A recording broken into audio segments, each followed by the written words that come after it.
ओम मुनित्रयं नमस्कृत्य सूक्तिः परिभाव्य च वैयाकरणसिद्धान्तकौमुदीयं विरच्यते। सर्वेभ्यः श्रोतृभ्यः नमः। अस्माभिः गतपाठे यद्यत् पठितं तद् एकवारं स्मरामः। वयं वैयाकरणसिद्धान्तकौमुदी इत्याख्यस्य ग्रन्थस्य तत्र अच्सन्धिप्रकरणं क्षन्तव्यः अजन्तपुल्लिङ्गप्रकरणं पठन्तः स्मः। अजन्तपुल्लिङ्गप्रकरणस्यास्य अस्माकं क्रमे तत्र 18 पाठः गतपाठः प्रवृत्तः। अस्मिन् 18 पाठे तत्र वयं यस्मात् प्रत्ययविधिस्तदादिप्रत्ययङ्गम् इति सूत्रमादाय विचारं कृतवन्तः। तत्र पठितं यत् यस्मात् प्रत्ययविधिस्तदादिप्रत्ययङ्गम् इत्यस्मिन् सूत्रे तदादिग्रहणं कुतः। यद्यपि विगतपाठे एव सः विचारः आरब्धः आसीत्, परन्तु गतपाठे तत्र तत्सम्बद्धाः अन्येपि विशिष्टाः विचाराः कृताः। अतः तत्र स्त्री इयति इत्यादिषु प्रयोगेषु स्त्रियाः इत्यनेन सूत्रेण इयत् इति प्रत्यये परतः स्त्री इति अङ्गस्य इयङादेशः यथा न स्यात् तदर्थं प्रकृतसूत्रे तदादिग्रहणं कर्तव्यम् इति। तेन यस्याः प्रकृतिभूतात् शब्दात् यः प्रत्ययः विहितः तस्य एव अङ्गसंज्ञा भवति। यस्मात् प्रकृतिभूतात् तु शब्दात् यः प्रत्ययः न क्रियते तस्य अङ्गसंज्ञा न भवति। अत एव स्त्री इयति इत्यत्र अङ्गत्वाभावात् इयङादेशोऽपि न भवति। सम्यक्। तदनन्तरं प्रत्यये इति ग्रहणं कुतः इति विचारः आरब्धः। तत्र उक्तं मूले प्रत्ययविशिष्टस्य ततोप्यधिकस्य वामाभूत् इति, नाम प्रत्ययसहितस्य। देवदत्तः ओदनम् अपाक्षीत् नैव इत्यतः पूर्वं वव्रश्च इति पठितं। तत्र वव्रश्च इत्यस्मिन् प्रयोगे उरुत् इत्यनेन सूत्रेण अभ्यासऋवर्णस्यात् स्यात् प्रत्यये परतः इति उच्यते खलु। अभ्यासऋवर्णस्य अत् स्यात् प्रत्यये परतः इति यदुच्यते तदनुसारं तर्हि तत्र प्रत्यये इति यदि नोच्येत तर्हि वव्रश्च इत्यत्र प्रत्ययपरकत्वा नाम किमुक्तं प्रत्ययसहितस्यापि प्रत्ययविशिष्टस्यापि अङ्गसंज्ञा स्यात्। तर्हि वव्रश्च इति लिट् प्रत्ययसहितस्य अङ्गसंज्ञा यदि स्यात् तर्हि प्रकृते तादृशं यदङ्गं यस्मिन् अभ्यासः वर्तते तस्य अभ्यासस्य च यः ऋवर्णः वर्तते तस्य स्थाने अदादेशः न स्यात्। कुतः? प्रत्ययपरकत्वाभावात्। तस्मात् अचः परस्मिन् पूर्वविधौ इत्यनेन स्थानिवद्भावोऽपि न स्यात्। स्थानिवद्भावः यदि न स्यात् तर्हि अकारे ऋधर्मारोपः अपि न स्यात्। ऋधर्मारोपाभावे तत्र न सम्प्रसारणे सम्प्रसारणम् इत्यस्य प्रवृत्तिरपि न स्यात् इति काचित् विशिष्टा व्यवस्था अत्र पठिता। सिद्धान्तश्च प्रतिपादितः यत् तत्र प्रत्ययसहितस्य अङ्गसंज्ञा न भवतु तदर्थं प्रत्यये इति ग्रहणं कृतं। ततः परं प्रत्यये इति ग्रहणाभावे ततोप्यधिकस्य अर्थात् प्रत्ययादपि अधिकः भागः यः वाक्यादौ श्रूयमाणः वर्तते तस्यापि अङ्गसंज्ञा यथा न स्यात् तदर्थमपि प्रत्यये इति पठनीयम्। तर्हि अनिष्टापत्तिः अस्माभिः देवदत्तः ओदनमपाक्षीत् इत्यादिषु प्रयोगेषु दृष्टा। तत्र प्रत्ययसहितः देवदत्तः तस्यापि अङ्गसंज्ञा स्यात् यदि प्रत्यये इति ग्रहणं न क्रियेत। एवं खलु। यदि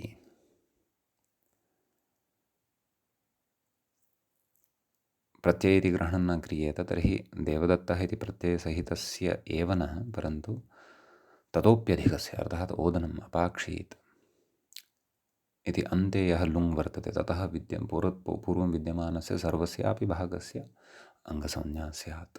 तस्मात् लुङ् लङ् लुङ् षवृदात्तः इत्यनेन विधीयमानः अडागमः देवदत्तः इत्यस्य दे इत्यतः आरभ्य लुङः पूर्वं विद्यमानस्य अङ्गत्वात् समग्रस्य अस्य वाक्यस्य आदौ अडागमः स्यात्। देवदत्तः ओदनं पाक्षीत् इति अनिष्टं रूपं स्यात्। तदिदम् अनिष्टं रूपं यथा न स्यात् तदर्थं तत्र अस्माभिः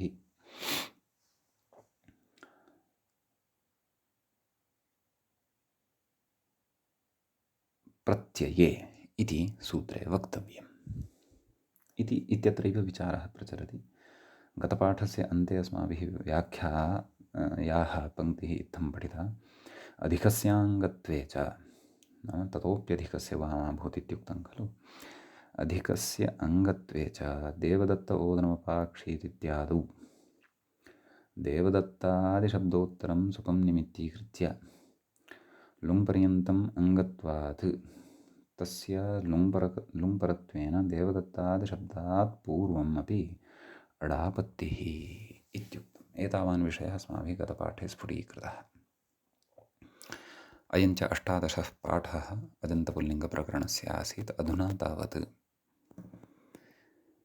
19 पाठः अस्य अजन्तपुल्लिङ्गप्रकरणस्य आरब्धो भवति। किं कथयति अग्रे पश्यन्तु। अङ्गसंज्ञायाः प्रत्ययनिमित्तत्वाभावेन नाम अङ्गसंज्ञा या अस्ति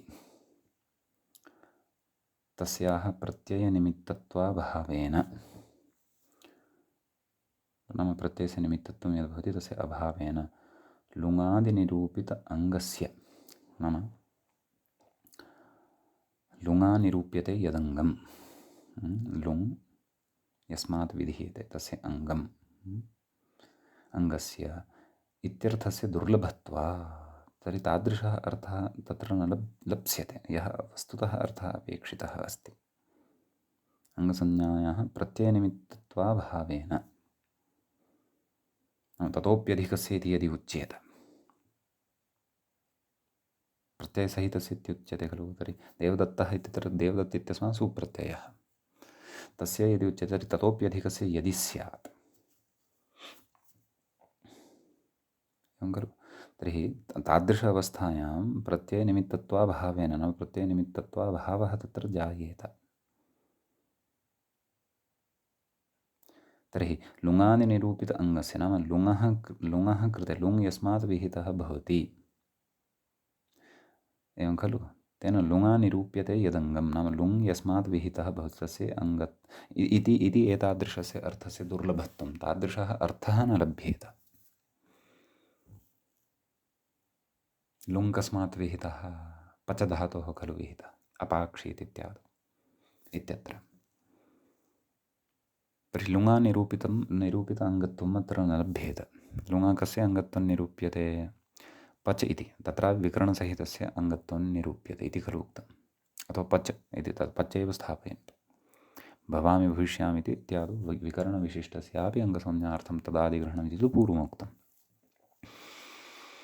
सामान्येन पच् इत्यस्मात् लुङ् खलु विधीयते अतः तस्य खलु अङ्गत्वं भवति। तर्हि प्रकृते ततोप्यधिकस्य यदि अङ्गत्वम् उच्येते तर्हि तत्र समग्रस्य वाक्यस्य एव अङ्गत्वं स्यात्। अनिष्टः प्रयोगः अनिष्टे च स्थाने अडापत्तिः अडागमः स्यात्। अग्रे कथयति प्रत्यये इत्युक्तौ तु न कोऽपि दोषः इत्यलं नाम प्रत्यये इति तु यदि उच्यते तर्हि तु यः कोऽपि दोष एव न तत्र भवति इति। तर्हि तु प्रत्ययसहितस्यापि अङ्गसंज्ञा न भवति, ततोप्यधिकस्यापि अङ्गसंज्ञा न तत्र भवति। परन्तु यस्मात् यः प्रत्ययः विहितः वर्तते तच्छब्दस्वरूपं, तदा शब्दस्वरूपं यद् वर्तते तस्य एव तस्मिन् प्रत्यये परतः अङ्गसंज्ञा भवति इति तत्र उच्यते। एतावान् विशेषः अङ्गसंज्ञाविधायके अस्मिन् सूत्रे यस्मात् प्रत्ययविधिस्तदादिप्रत्ययङ्गम् इत्यत्र भवति। समीचीनम्। ततः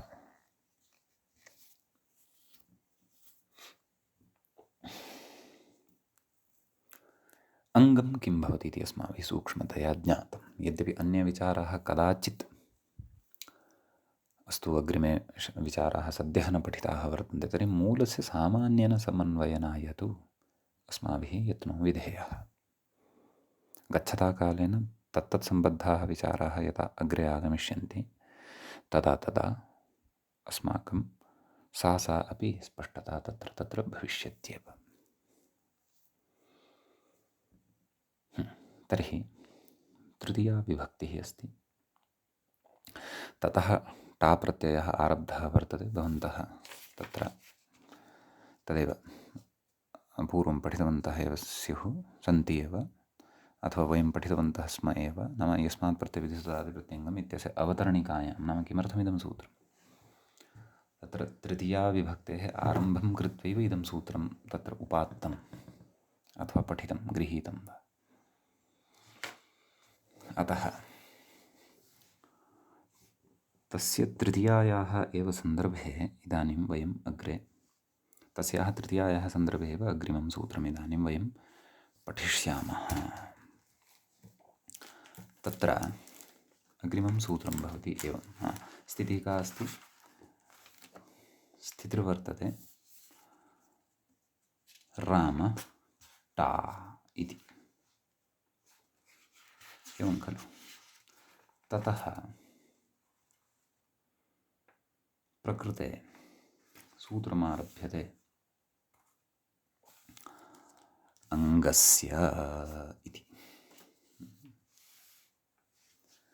भवन्तः पश्यन्ति, षष्ठाध्यायः वर्तते, तत्र चतुर्थः पादः वर्तते। प्रथमं च इदं सूत्रं किम्? अङ्गस्य इति। प्रकृते किमुच्यते? मूले इत्यधिकृत्य, नाम अयम् अधिकारः वर्तते, अधिकारसूत्रं वर्तते। तत्र षष्ठाध्यायस्य चतुर्थपादस्य प्रथमात् सूत्रादारभ्य प्रायः आसप्तमाध्यायपरिसमाप्तेः अङ्गस्य इति अधिकारो भवति। समीचीनम्। अतः तत्र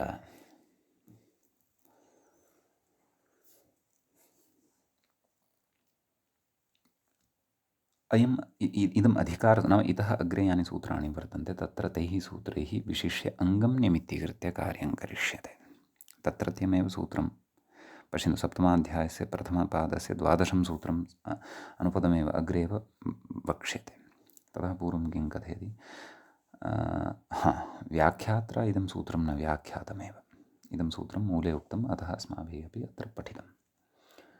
समुचितं स्थलं वर्तते, अङ्गस्य चर्चा अत्र क्रियमाणा वर्तते, अतः अङ्गस्य अधिकारम् आदौ एव सूचयति। एवमेव अङ्गं किं भवति इति तु प्रथमाध्याये अस्माभिः पठितं। किं? यस्मात् प्रत्ययविधिस्तदादिप्रत्ययङ्गम्। तस्य अङ्गस्य च अधिकारः षष्ठाध्यायस्य प्रथमे पादे वर्तते। सम्यक्। तस्मिन्नेव अधिकारे अग्रिमं च सूत्रं पठितं वर्तते। किं सूत्रं भवति? एवं टाङसिङसामिनात्स्याः इति। तत्र टाङसिङसाम् इति एकं पदं भवति, षष्ठी विभक्तेः बहुवचनान्तं तत्पदं भवति। इनात्स्याः इति प्रथमाविभक्तेः बहुवचनान्तं रूपं भवति। अत्र विग्रहः ज्ञेयः।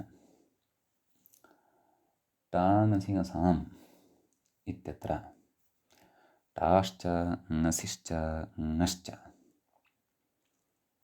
टाङसिङसः तेषां टाङसिङसां षष्ठी इत्युक्ता एव बहुवचनं च भवति। एतेषां च प्रत्ययानाम् अस्माकं परिचयः अपि अस्त्येव। ततः प्रकृते अङ्गस्य इति अधिकारः तु वर्तते एव। अतो भिस् ऐस् इति एकं सूत्रं, तस्मात् अतः इति अनुवर्तते। अङ्गस्य इति यः अधिकारः सः कां विभक्तिमादाय अत्र आगच्छति तद्विषये व्याख्यात्रा उच्यते। पश्यन्तु, अङ्गस्य इत्यधिकृतं पञ्चम्या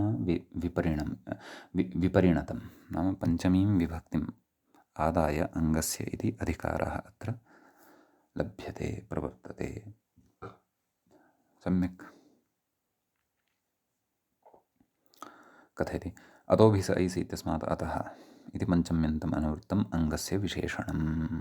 सम्यक् तदन्तविधिः तदाह। अतः सूत्रार्थं कथयति। पश्यन्तु, मूले अकारान्तादिति मूले पश्यन्तु। अकारान्तात् व्याख्याता कथयति परेषामिति शेषः। अकारान्तात्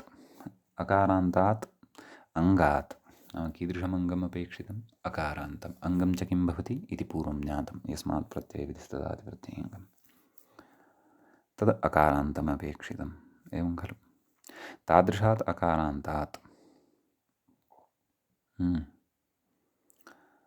अङ्गात् टादीनां क्रमात्, टादयः के? ये त्रयः सूत्रे पठिताः, टा ङसि ङस्, एतेषां क्रमात्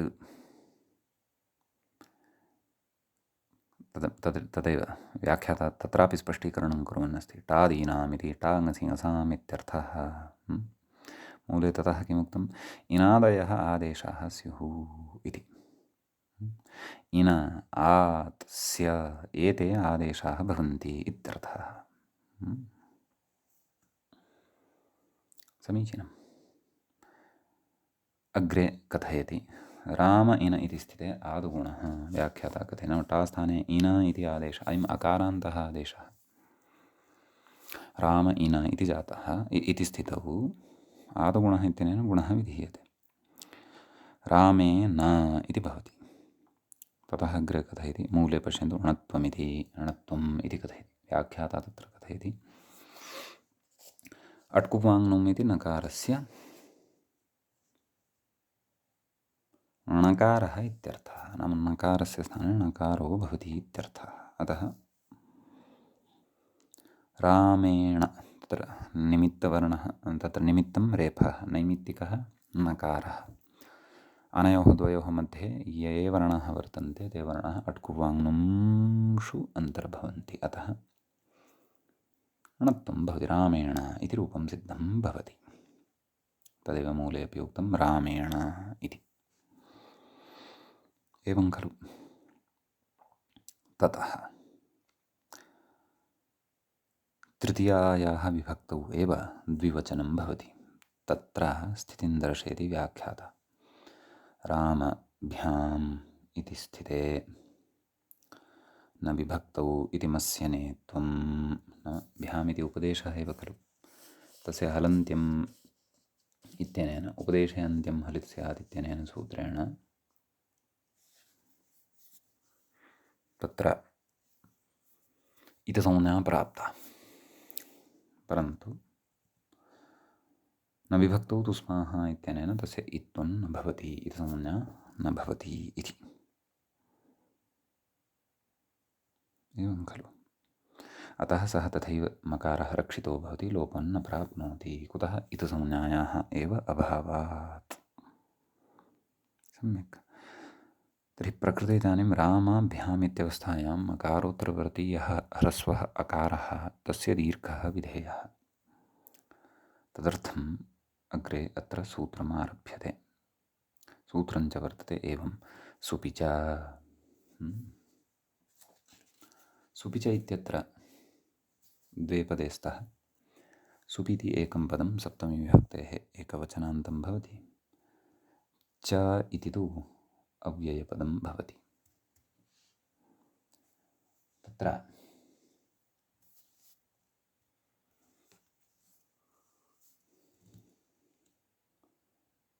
अतो दीर्घो ञञ इत्यस्मात् सूत्रात् एतत् सर्वमपि सूत्रम् अनुवर्तते। कथयति व्याख्याता पश्यन्तु। अतो दीर्घो ञञ इत्यनुवर्तते। कथयति ततश्च अङ्गस्य इति अधिकारे एव इदमपि सूत्रं पठितं भवति।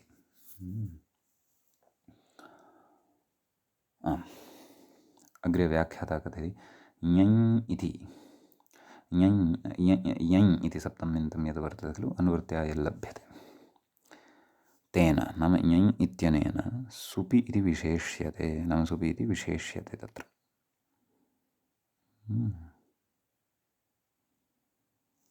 ततः कथयति अग्रे यस्मिन् विधिस्तदादावल्ग्रहणे इति तदादिविधिः तस्य विषये चर्चा अस्माभिः पूर्वं कृता वर्तते। वान्तो इ प्रत्यये इत्यादिषु एवं खलु। तदादिविधिः इत्यतः इत्याह किमाह ञयादाविति इति। तत्र सूत्रार्थं पश्यन्तु। ञयादौ सुपि परे नाम तादृशः सुपकः सुवौजस् इत्यतः आरभ्य ञोस् सुप् तेषु सन्ति केचन प्रत्ययाः येषाम् आदौ ञयादिप्रत्याहारस्थः वर्णः भवति। एवं खलु। ञयादौ किं कथयति ञयादौ सुपि परे अतोङ्गस्य दीर्घः स्यात् इति मूले उक्तम्। अतोङ्गस्य इत्यत्र कञ्चन विशेषं कथयति व्याख्याता। किं कथयति पश्यन्तु। अतोङ्गस्येति नाम अदन्तस्य अङ्गस्य इत्यर्थः।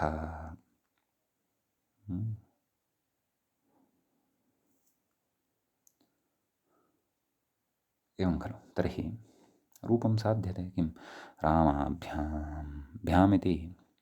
तादृशः सुप् वर्तते यः यज्ञादिः वर्तते। ञञ प्रत्याहारस्थः वर्णः तत्र वर्तते आदौ भकारः। अतः तादृशे वरतः तस्य राम इत्यत्र विद्यमानस्य मकारोत्तरवर्तिनः अकारस्य दीर्घो भवति। रामाभ्याम् इति रूपं सिद्ध्यति। रामाभ्याम् इति लभ्यते। सम्यक्। ततः अग्रे कथयति व्याख्याता पश्यन्तु। रामभिस् इति स्थिते तृतीया विभक्तिः एव वर्तते परन्तु अधुना बहुवचनं वर्तते। एवं किल। रामभिस् इति स्थिते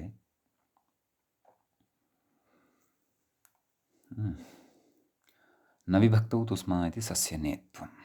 भिस् इति भिसः विभक्तित्वं वर्तते। विभक्तिसंज्ञा वर्तते केन विभक्तिश्च इत्यनेन सूत्रेण। अतः तत्र विद्यमानः यः सकारः तस्य सकारस्य इत्त्वं नाम तस्य इत्संज्ञा न भवति इत्युच्यते। एवं खलु। ततः रामभिस् इत्यवस्थायां विशिष्टं किञ्चन कार्यं कर्तव्यं वर्तते। तदर्थम् अग्रे सूत्रम् आरभ्यते। अङ्गाधिकारस्थम् एव सूत्रं वर्तते। अतोभिस् ऐस् इति। सूत्रस्य पदच्छेदः द्रष्टव्यः। सूत्रे अतः इति पञ्चम्यन्तं पञ्चमी विभक्तेः एकवचनान्तं भवति। भिसः इति षष्ठी विभक्तेः एकवचनान्तं भवति। ऐस् ऐस् इति विधीयमानं प्रथमान्तं भवति। समीचीनं। तदेव कथयति व्याख्याता। अत इति पञ्चमी प्रकृते अङ्गस्य इति अधिक्रियते। तद्विषये कथयति अङ्गस्य इति अधिकृतं पञ्चम्या विपरिणम्यते। नाम पञ्चम्या विपरिणामं परिवर्तनम् आदाय एव अत्र अनुवर्तनं भवति अङ्गस्य इत्यस्य पदस्य। कथयति अतः इति तस्य विशेषणं। प्रकृतसूत्रे अतः इति यत् पठितं तत् तस्य विशेषणं भवति। कस्य? अङ्गस्य इत्यस्य। खलु? कथयति विशेषणत्वात् तदन्तविधिः। नाम विशेषणं तदन्तस्य संज्ञा स्यात् स्वस्य च रूपस्य इति यत् संज्ञाधिकारे पठितं तदनुसारं प्रकृते तदन्तविधिर्भवति इत्यर्थः। तदाह अकारान्तादिति। तत्र सूत्रार्थं पश्यन्तु। अकारान्तात् अङ्गात् नाम तादृशम् अङ्गं यद् अकारान्तं भवति तस्मात्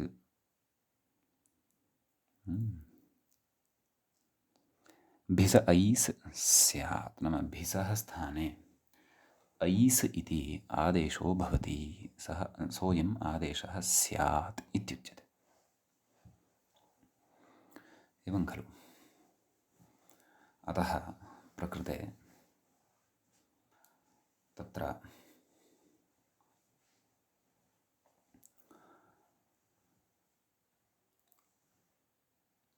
ऐसादेशे सति का स्थितिः जाता? राम ऐस्। अग्रे कथयति ऋत्वविसर्गौ सिद्धवत् कृत्याः। ऋत्वविसर्गौ ऋत्वाख्यं कार्यं विसर्गकार्यं च साधयित्वा एव निष्पन्नं रूपं कथयति इत्यर्थः। किं? रामैरिति। एवं खलु? ततः पूर्वम् अस्तु अन्यः नाम रामैः इत्यतः पूर्वं यदुक्तं वर्तते खलु अनेकाल्त्वात् सर्वादेशः तत्र विशेषः कश्चन वक्तव्यः वर्तते, परन्तु आदौ सामान्येन वयं कथयामः। तत्र भिस् इत्यस्य स्थाने ऐसादेशः भिसि विद्यमाने अन्त्यस्य सकारस्य स्थाने भवेत् वा अथवा समग्रस्य एव भिसः स्थाने भवेत् वा तदर्थं तत्र उक्तम् अनेकाल्त्वात् सर्वादेशः। प्रकृते अनेकाल्त्वादेव सर्वादेशो भवति इति। अतः प्रकृते यः भिस् वर्तते तस्य समग्रस्यापि स्थाने ऐस् इति आदेशो भवति। एवं खलु? राम ऐस् वृद्धिरेचित्यनेन वृद्धिः भवति। रामैस् सकारः यः अन्ते वर्तते तस्य ससजुषोरुः इत्यनेन रुत्वं तस्य च विसर्गः रामैः इति रूपं तत्र सिद्धं भवति। समीचीनम्। अत्र विशेषः कश्चन अस्ति उच्यमानः। दृश्यतां किं कथयति अग्रे। यद्यपि एसि इति न वक्तव्यम्, ऐसि इति वक्तव्यम्। नैव एसि इत्येव अस्ति। दोषः नास्ति, सः तत् सम्यगेव अस्ति। अवधानेन पश्यन्तु पुनः। यद्यपि एसि नाम एसादेशे सति एसि विहितेऽपि नाम एस् इत्येव विधानं भवतु। ऐस् इति विधानं कुतः? कथयति एसि विहिते अपि वृद्धौ सत्यां रामैः इत्यादि सिद्धं। रामैः इति रूपं सिद्धं भवत्येव। एवं खलु? यतोहि तत्र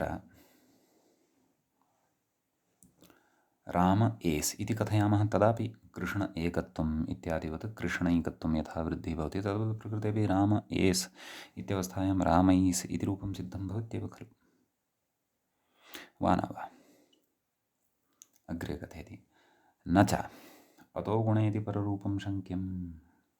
पूर्वपक्षे कथयति पूर्वपक्षेपि अन्तः अवान्तरपक्षः वर्तते। भोः एस् इत्यनेन भवता कथं वा रूपं साध्यते? कथं वा वृद्धिः क्रियते? एसि परतः एसि विद्यमानः यः एकारः वर्तते सः गुणः खलु। अतः अतो गुण इत्यस्य प्रवृत्तिः स्यात् खलु। अतो गुण इति सूत्रं पूर्वं पठितमेव खलु अस्माभिः। अकारात् अपदान्तात् अकारात् गुणे परतः एवं खलु। पूर्वपरयोः स्थाने पररूपं भवति। तथा चेत् वृद्धिस्तु न भविष्यति, पररूपं भवति। पररूपं भवति चेत् रामेस् इति भविष्यति। सस्य रुत्तविसर्गे सति रामेः इति अनिष्टः प्रयोगः भविष्यति। अतः अत्र उक्तम् अतः अत्र उच्यते न च अतो गुणे इति पररूपं शङ्क्यं। कुतः कथयति? एकारोच्चारणसामर्थ्यादेव तदसम्भवात्। नाम पररूपमेव यदि अपेक्षितं तर्हि एकारं किमर्थम् उच्चारयेत्? तर्हि कथयति अन्यथा इसमेव विदत्यात्। तर्हि अतो भिस् इस् इत्येव विदत्यात्। यदि गुणमेव अपेक्षितं तर्हि इसादेशमेव विदध्यात्। नाम भिसः स्थाने इसादेशमेव कुर्यात्। का स्थितिः भविष्यति? राम इस आदगुणः रामे स सस्य रुत्तविसर्गे सति रामेः एवं खलु। अतः एस् इति यदि उच्चार्येत तर्हि एकारस्य उच्चारणसामर्थ्यादेव प्रकृते पररूपं न भविष्यति, परन्तु वृद्धिरेव भविष्यति। अतः अतो भिस ऐस् इति न वक्तव्यम्, अतो भिस एस् इत्येव वक्तव्यम् इत्युच्यते। तथापि कथयति सत्यं भवता एतावद् पर्यन्तम् उक्तं सर्वम् अङ्गीक्रियते। तथापि एदैतोः द्विमात्राविशेषात् एकारस्य एका मात्रा ऐकारस्य मात्राद्वयं भेदो नास्ति। एकारोपि दीर्घः वर्तते, ऐ इत्यपि दीर्घः एव वर्तते। नाम एकारे यद्यपि एका मात्रा उपरि दृश्यते परन्तु तस्य परिगणनं तु दीर्घत्वेनैव भवति खलु। द्विमात्राकालिकत्वमेव तस्य परिगण्यते। ऐ इत्यस्यापि द्विमात्राकालिकत्वमेव परिगण्यते। ए अपि दीर्घो भवति, ऐ अपि दीर्घो भवति। ए इत्यस्य ह्रस्वमात्रा भवति, ऐ इत्यस्य दीर्घमात्रा भवति इति तु नास्ति, भेदो नास्ति। स्वरूपगतभेदः वर्तते, मात्रागतभेदः नास्ति। एवं खलु। तर्हि कथयति एदैतोः द्विमात्रत्वाविशेषात् प्रक्रियालाघवाच्च ऐसो विधिः इति। प्रक्रियालाघवः नाम प्रक्रियायाः लाघवं भवति, साक्षात् ऐसः एव विधीयते वा न वा? तत्र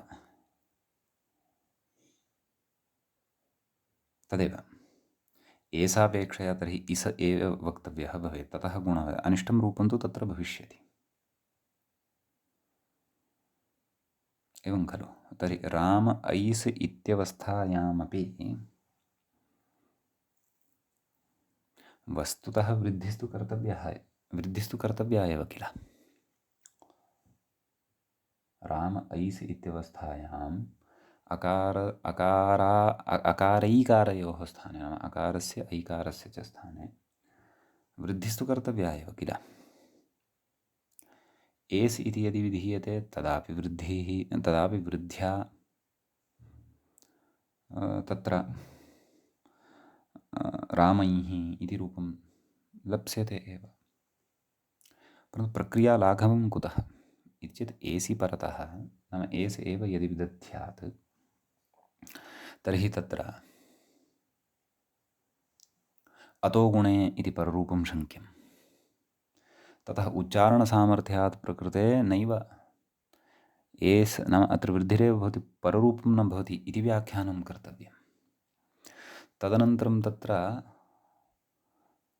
उच्चारणसामर्थ्यात् प्रकृते पररूपं न भवति, वृद्धिरेव भवति, अन्यथा इसमेव विदध्यात् इत्यादि व्याख्यानगौरवं स्यात्। एतादृशं गौरवं यथा न स्यात् तदपेक्षया प्रकृते साक्षात् ऐसादेश एव वक्तव्यः, क्लेशः एव नास्ति।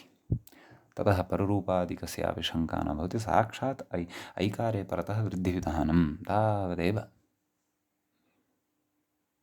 अतः रामैस् सस्यरूपस्य रामैः इति रूपं सिद्धं भवति। अतः ये कार्ये कर्तव्ये तदेव गुणादिकस्य सर्वस्य निवृत्तेः निमित्तं तत्र व्याख्यानं कर्तव्यं, तदेव गौरवं, तदेव प्रक्रियागौरवम्। अतः तादृशं प्रक्रियागौरवम् अत्र मा भूत् इति एतदर्थम् एस् इत्यपेक्षया ऐस् इत्यस्य विधानमेव प्रकृते आश्रीयते। समीचीनम्। ततः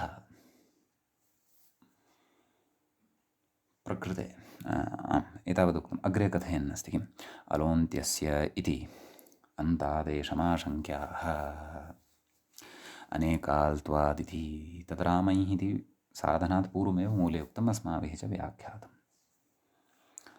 अलोन्त्यस्य षष्ठीनिर्दिष्टस्य अन्त्यस्य अलादेशः स्यात् इति यदि उच्यते तर्हि तु इष्टं रूपं नैव लप्स्यते, परन्तु अत एव पूर्वं तत्र उक्तं वर्तते, उपायः कृतः वर्तते। कः? अनेकाल् षित् सर्वस्य, अनेकाल् अयम् आदेशः वर्तते। अतः सर्वस्यापि भिसः स्थाने आगत्य उपतिष्ठते। अतः तत्र रामैः इति एव रूपं भवति। सम्यक्। इति तृतीया विभक्तिः। तृतीया विभक्तिः अत्र सम्पन्ना भवति, अकारान्त पुल्लिङ्गशब्दसम्बद्धा। सम्यक्। इतः परं चतुर्थी विभक्तिः आरब्धा भवति। तत्र कथयति व्याख्याता किं कथयति पश्यन्तु। अथ चतुर्थी विभक्तिः नाम अधुना चतुर्थी विभक्तेः आरम्भो भवति इत्यर्थः। सम्यक्। कथयति तत्र ङे इति ङकारस्य नाम चतुर्थी विभक्तेः एकवचने कः प्रत्ययः आगच्छति? ङे खलु। एवं किल। कथयति ङे इति ङकारस्य लशक्वतद्धिते इति इतसंज्ञायां लोपः। एवं खलु। लशक्वतद्धिते इत्यनेन इतसंज्ञा भवति, लोपः भवति। किमवशिष्यते? ए इति अवशिष्यते। का स्थितिः? राम ए इति कथयिष्यति अग्रे, परन्तु ततः पूर्वमेकां पङ्क्तिं लिखति व्याख्याता, तत् पश्यन्तु। तदुच्चारणं तु घेर्ङिति इत्याद्यर्थम्। एवं खलु। नाम तत्र ङे इत्यत्र ङकारानुबन्धः यः स्थापितः, नाम ङ इत्याख्यः अनुबन्धः कवर्गपञ्चमः यः अनुबन्धत्वेन स्थापितः वर्तते, तस्य प्रयोजनं तु घेर्ङितिः इत्यत्र स्फुटीभविष्यति। ङिति परतः घेः गुणादिकं तत्र वक्ष्यते, तद् अग्रे स्फुटीभविष्यति। इकारान्तेषु शब्देषु सह विषयः स्फुटीभविष्यति। एवं खलु। ततः कथयति राम ए इति स्थिते। नाम राम ए इत्यवस्थायां पुनः अङ्गाधिकारस्थमेव अग्रे सूत्रम् आरभ्यते। किन्तु सूत्रं भवति एवं ङेर्यः इति। तत्र सूत्रस्य पदविभागः द्रष्टव्यः। सूत्रे ङेः इति एकं पदं वर्तते, यः इति च पदान्तरं वर्तते। सूत्रे प्रथमं पदं ङेः इत्युक्तं खलु, षष्ठ्यन्तं भवति। षष्ठीविभक्तेः एकवचनान्तं भवति। अग्रे अत्रैव अस्मिन्नेव प्रकरणे अजन्तपुल्लिङ्गप्रकरणे एव एकारान्तान् अपि वयं शब्दान् पठिष्यामः। तत्र विशिष्टा काचित् व्यवस्था अग्रे पठिष्यते। तस्य एकारान्तस्य षष्ठीविभक्तेः एकवचने ङेः एवं रीत्या रूपाणि भवन्ति। कथयति नाम तत्र द्वितीयं पदम् अस्ति यः, तत्र प्रथमाविभक्तेः एकवचनं भवति। यकाराकारयोः सङ्घातरूपः एषः आदेशः भवति यः इति। अस्तु, प्रकृते व्याख्याता किं कथयति तत् पश्यामः। ङेः इति एकारान्तात् षष्ठ्येकवचनं, नाम षष्ठीविभक्तेः एकवचनान्तम् इदं पदं भवति। कथयति अग्रे, न तु ङि इति सप्तम्येकवचनात्, सप्तमीविभक्तेः एकवचनान्तं यद् वर्तते खलु, कथयति न तु ङि, नाम ङि तु अत्र नास्ति। कुतः? सप्तम्येकवचनात्, व्याख्यानात्। सप्तमी एकवचनं यद् वर्तते तस्य अनुकरणं विधाय ङि इति, तस्य नाम ङि इति यः प्रत्ययः वर्तते तस्य ङि इत्यस्य षष्ठीविभक्तेः एकवचनं ङेः इति नास्ति, तस्यापि षष्ठीविभक्तिः ङेः इत्येव भवितुमर्हति। इकारान्तः यः शब्दः तस्यापि षष्ठीविभक्तेः एकवचने किं रूपं? ङेः, हरेः इतिवत्। एकारान्तस्यापि ङेः इत्येव भवति। सप्तमीविभक्तेः एकवचनस्य षष्ठ्यन्तम् इदं रूपं ङेः इति तु नास्ति। कुतः नास्ति? व्याख्यानात्, नाम व्याख्यानात्, तथा तद् व्याख्यानात् निर्णीयते। कुतः? तत्र सप्तमीविभक्तौ यः प्रत्ययः ङि इति पठ्यते तस्य स्थाने यादेशः दृश्येत तादृशम् एकमपि उदाहरणं वाङ्मये न लक्ष्यते।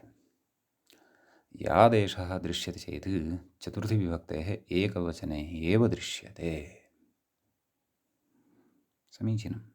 अतः सप्तमीविभक्तेः एकवचनं तु ङि अत्र न शङ्कनीयः।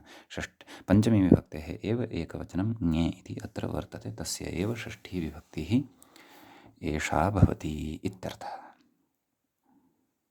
सम्यक्। ततः कथयति अग्रे, अतोऽभिसैस इत्यतः अति इति पञ्चम्यन्, अतः इति पञ्चम्यन्तम् इत्यतः अति इति पञ्चम्यन्तम् अनुवर्तते। अतोऽभिसैस इत्यस्मात् सूत्रात् अतः इत्यस्य अनुवृत्तिः भवति,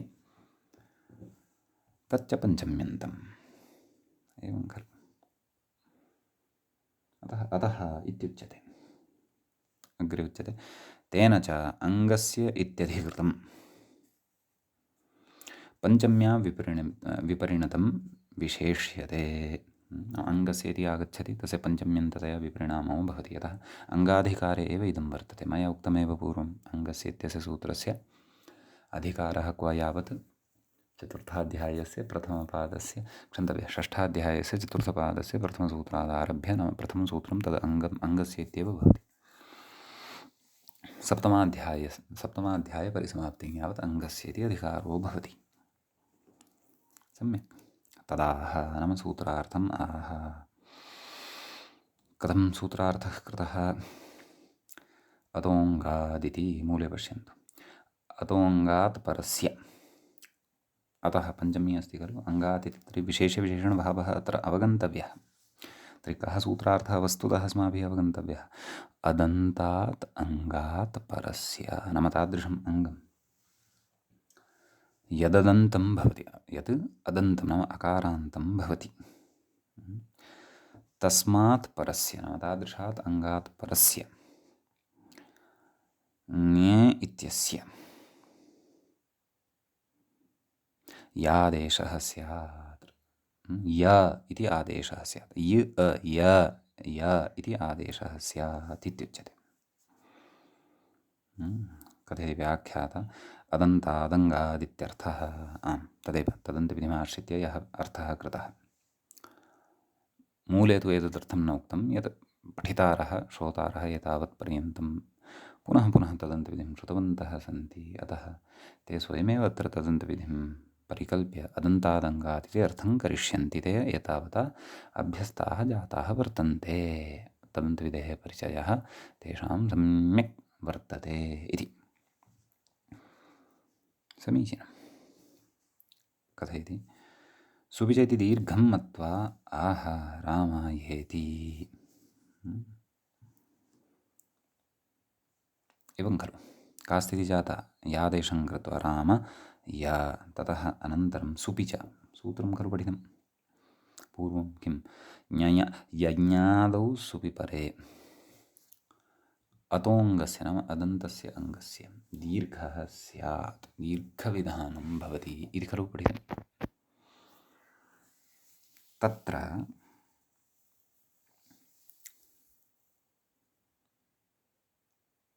यादेशः यदा कृतः तदा परतः य लब्धः तर्हि तस्याम् अवस्थायामेव द्रष्टव्यं सुपि च इत्यस्य कृते या योग्यता अपेक्षिता भवति सा सर्वापि अस्ति वा किमुच्यते यज्ञादौ सुपि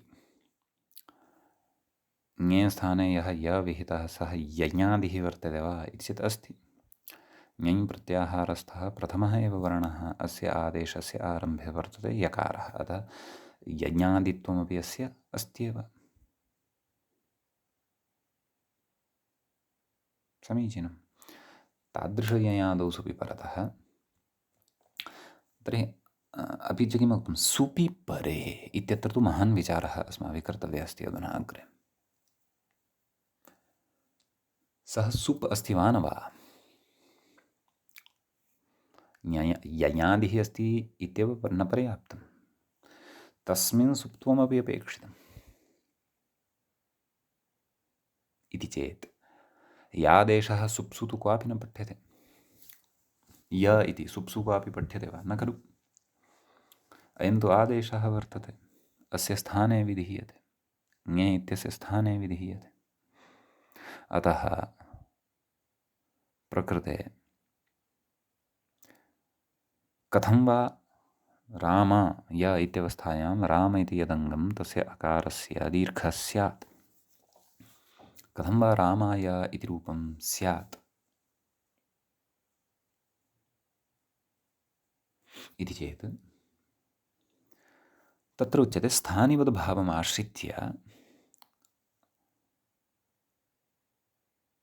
यादेशे सुप्त्वस्य अध्यारोपेण अथवा आरोपेण अथवा तस्य धर्मस्य सुप्तो धर्मस्य तस्मिन् स्थापनेन स्थानिवद्भावेन अयं य अपि सुबेव अतः ययादिस्तु अयं वर्तते एव इति कृत्वा एतादृशे ययादौ सुपि परतः अदन्तस्य अङ्गस्य दीर्घः भवति रामाय इति रूपं तत्र सिद्धं भवति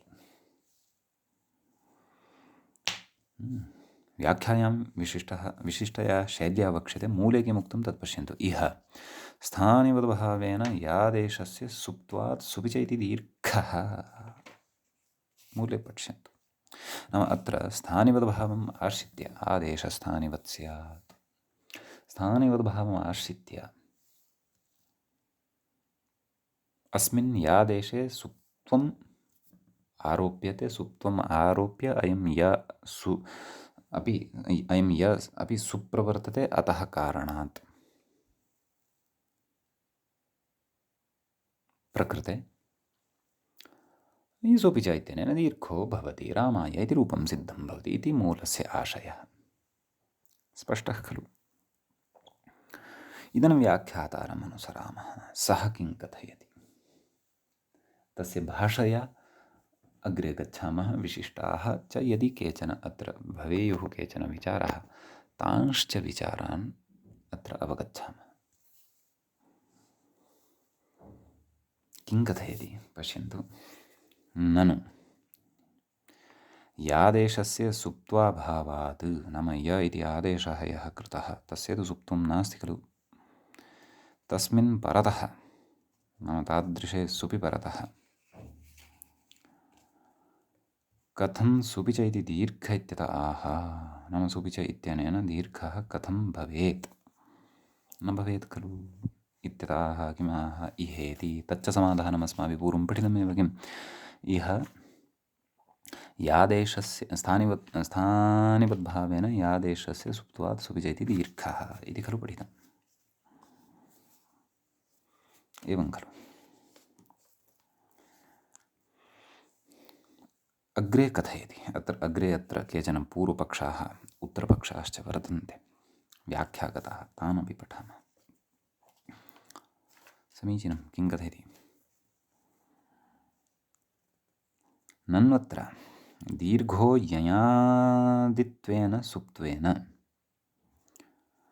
नन्वत्र दीर्घः ययादित्वेन सुप्त्वेन च यादेशं परनिमित्तीकृत्य प्रवर्तते। एवं खलु?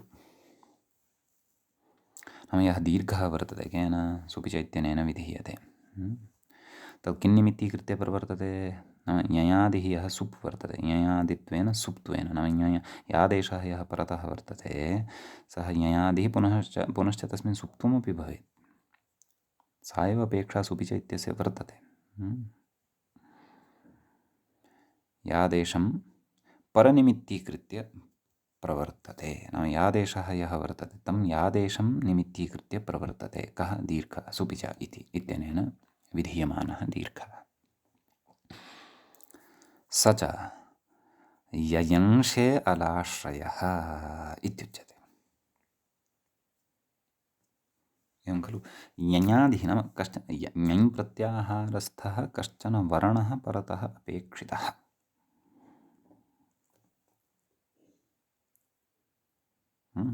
अतः अयं यः यादेशः नाम प्रकृते यः दीर्घः वर्तते सः दीर्घः ययंशे अलाश्रयः। नाम यः परतः वर्तते एकः अल्, यञ् प्रत्याहारस्थः यकारः, तमाश्रित्य अयं दीर्घः प्रवर्तते। एवं खलु? एवमस्ति किल? एवं वा न वा? तस्मिन् कर्तव्ये यादेशस्य, नाम तस्मिन् कस्मिन् कर्तव्ये? दीर्घे कर्तव्ये इत्यर्थः। तस्मिन् कर्तव्ये यादेशस्य कथमिह स्थानिवद्भावः? यादेशः यः अत्र क्रियमाणः वर्तते सः स्थानिवद्भावेन कथं सुप्त्वं प्राप्नुयात्? यच्च सुप्त्वं ञे इति प्रत्यये वर्तते। कुतः अयं प्रश्नः क्रियते भोः त्वया? तत्र कथयति सः पूर्वपक्षी अग्रे किम्? अनल्विधौ इति तन्निषेधात्। नाम अल्विधौ स्थानिवद्भावो न भवति इति अस्माभिः तत्र स्थानिवदादेशो नल्विधौ इति सूत्रपठनवेलायां विस्तरेण चर्चितं खलु? अतः कथं वा प्रकृते स्थानिवद्भावः उच्यते इति चेत् सत्यं भवता सत्यं शङ्क्यमानं वर्तते। कथयति इह दीर्घस्य ययादिसुभाश्रयतया, दीर्घः यः वर्तते सः ययादिरूपः यः वर्तते सुप् ययादिसुभाश्रयतया, नाम ययादिस्थः यः वर्तते यकारः, एक अल् रूपः सुभाश्रयतया तदादेशगतयकाररूप अलाश्रयत्वे अपि। एवं खलु? नाम ययादिसुभाश्रयता नाम तत्र यकारः आदेशभूतः वर्तते खलु? आदेशगतयकाररूप नाम आदेशगतः यः यकारः वर्तते सः तु एकः एव तत्र परतः वर्तते। रूपालाश्रयत्वे अपि नाम तादृश आदेशगतयकाररूपः यः अल् तस्य आश्रयत्वे अपि तस्मिन् कर्तव्ये, एवं खलु? दीर्घे कर्तव्ये यादेशस्य स्थानिवद्भावे सुप्त्वं भवत्येव। नाम यः यादेशः वर्तते तस्य स्थानिवद्भावेन सुप्त्वं प्रकृते भवत्येव। कुतः? कथयति दीर्घस्य आदेशगतयकाररूपालाश्रयत्वे अपि, नाम आदेशगतयः यकारः वर्तते, यकाररूप यः अल् वर्तते तस्य आश्रयत्वे सत्यपि स्थान्यलाश्रयत्वाभावात्, स्थानिभूतः यः अल् वर्तते एकारः तमाश्रित्य खलु दीर्घः न प्रवर्तते। आदेशभूतः यः यकारः वर्तते तस्य यः एकः अल्य तमाश्रित्य एव अयं दीर्घः प्रवर्तते। समीचीनम्। तत्र किमुक्तम् आदेशः स्थानिवत् स्यात् न तु स्थान्यलाश्रयविधौ स्थानीभूतः यः अल् तमाश्रित्य यः विधिः प्रवर्तमानः वर्तते तद्विधौ कर्तव्ये तद्विधौ कर्तव्ये आदेशः स्थानिवत् न स्यात् इति खलु उच्यते। अत्र तु तथा नास्ति खलु। अतः प्रकृते स्थानिवद्भावेन सुप्त्वं भवत्येव इत्युच्यते। एवं किल। तत्र भवन्तः स्मरन्तु अत्र एतद् व्याख्यानं पठित्वा कदाचित् भवतां किञ्चित् सम्भ्रमः जायेत। तदर्थम् एकं कार्यं कुर्वन्तु, पुनः येन विधिस्तदन्तस्य च इति सूत्रं पठन्तु। सम्यक् क्षन्तव्यः आदेशः किं तत् सूत्रं स्थानिवदादेशो न द्विधौ इत्यत्र कृतान् विचारान् पुनः सकृत् पठन्तु। अपि च एकं विशेषं कथयामि। अग्रे अजन्तस्त्रीलिङ्गप्रकरणे अस्माभिः तत्र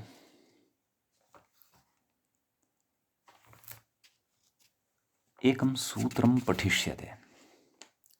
किं सूत्रं? विभाषा द्वितीया तृतीयाभ्यां। सम्यक्। तत्र जरसादेशसन्दर्भे अयं विचारः पुनः अनुवृत्तः भविष्यति।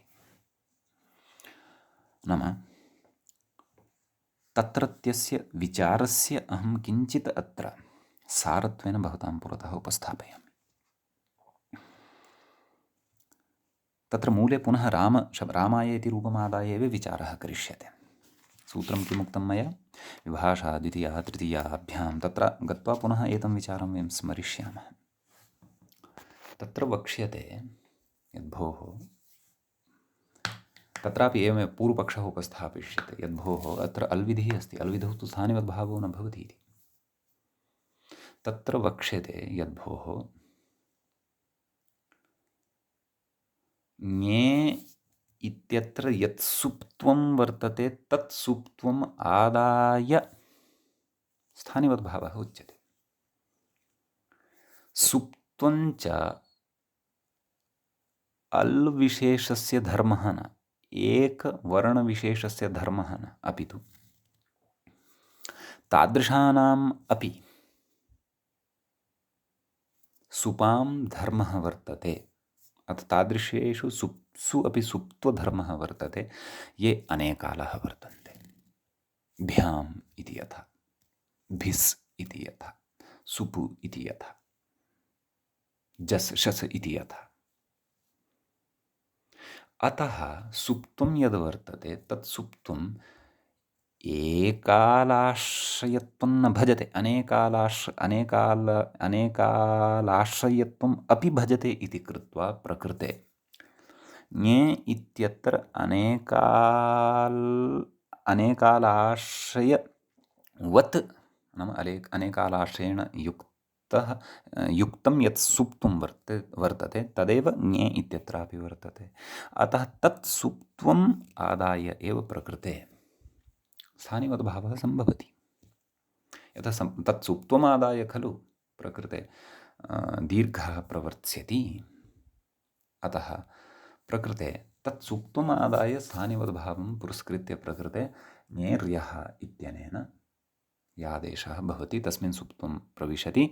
ततः च न यादेशः तु जातः एव, यादेशे सुप्तधर्मः प्रविशति, सः ञयादिस्तु आदावेव वर्तते इति कृत्वा तत्र सुपि इत्यनेन दीर्घः भवति। समीचीनम्।